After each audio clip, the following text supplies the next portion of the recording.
मैंने कहा था ना, सबसे ज्यादा कोरोना किसने फैलाया भारत में? तबलीग की जमात ने। तबलीग जमात के नाम पे ये क्या करते हैं? कोरोना, कोरोना बम, कोरोना जिहाद, कभी थूक कर, कभी चाट के, कभी फलों को चाट के ये कोरोना फैला रहे हैं, समझे? जिस भी राज्य में जाओ, चाहे दिल्ली जाओ या मुंबई जाओ या गुजरात जाओ, कहां भी जाओ, आप सबसे ज्यादा कोरोना केस के मिलेंगे तबलीग की जमात के मिलेंगे। और आपको पता है ये कोरोना कितनी खतरनाक बीमारी है? ये इतनी खतरनाक बीमारी है, अगर आपके रिश्तेदार को हो जाए तो आप उस मोहल्ले में रह नहीं सकते, आपके पड़ोस को जाए उस मोहल्ले में रह नहीं सकते, इतनी खतरनाक बीमारी है, समझे? और अगर किसी तबलीग की जमात को कोरोना हो जाए और तुम उससे फोन पे बात कर लो ना, फोन पे, तो भी तुम्हें वायरल आ जाएगा। हाँ, तो भी तुम्हें कोरोना हो सकता है, समझे? बच के रहना, बड़ी खतरनाक बीमारी है तबलीग की जमात वालों से भी, कोरोना से भी।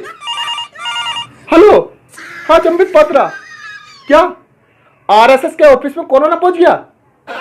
कैमरा बंद कर। क्या आरएसएस के सह प्रमुख जो प्रचारक हैं, डॉक्टर सुनील आम्बेकर और डॉक्टर योगेंद्र, उन्हें कोरोना हो गया? और 2 बावर्ची को भी कोरोना हो गया? अच्छा, और केंद्र सरकार के मंत्रालय के दफ्तरों में भी कोरोना पहुंच गया? अच्छा, और टीवी 9 में भी कोरोना पहुंच गया? अबे क्या हो गया यार, ना कैमरा बंद है।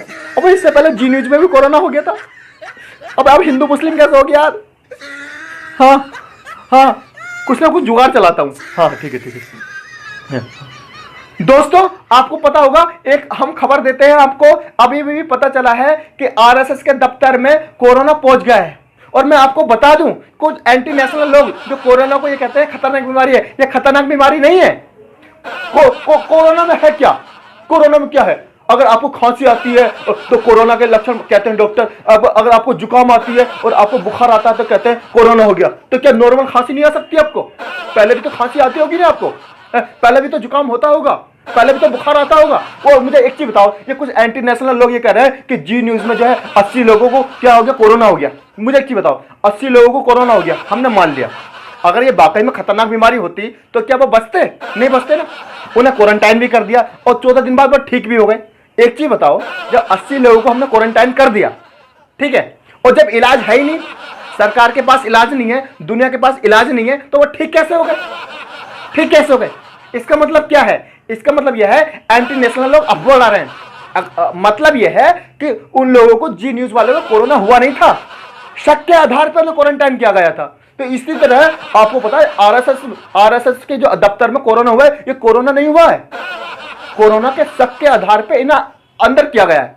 और कुछ नहीं होगा इसमें, बुखार भी हो सकता है, जुकाम भी हो सकता है, खांसी भी हो सकती है, तो ये तो नॉर्मल भी होती है और इसमें कोई डरने वाली बात नहीं है। कोरोना कोई खतरनाक बीमारी नहीं है। अभी देख लेना, 14 दिन बाद ठीक हो जाएंगे। ये एंटी नेशनल लोग, ये कांग्रेसी लोग, ये कुछ लोग हैं जो आरएसएस को बदनाम करना चाहते हैं, जी न्यूज को बदनाम करना चाहते हैं और ये कहते हैं कि कोरोना कोई खतरनाक बीमारी है। कोई खतरनाक बीमारी नहीं है। जो मुझे एक चीज बताओ, जब भारत में इलाज ही नहीं है, जब कोरोना का इलाज ही नहीं है, तो फिर आप ठीक क्या करते हो हॉस्पिटल में? इसका मतलब करते क्या हो कि आरएसएस में ये जो 2 लोगों को कोरोना हुआ है ना, और बहुत सारे यूट्यूबर कह रहे हैं कोरोना के आरएसएस के दफ्तर में कोरोना हो गया और तुम्हारे की केंद्र सरकार के मंत्रालय में कोरोना हो गया। कोरोना नहीं हुआ, इन्हें शक के आधार पे अंदर ले आया गया है और 14 दिन बाद ये ठीक हो जाएंगे।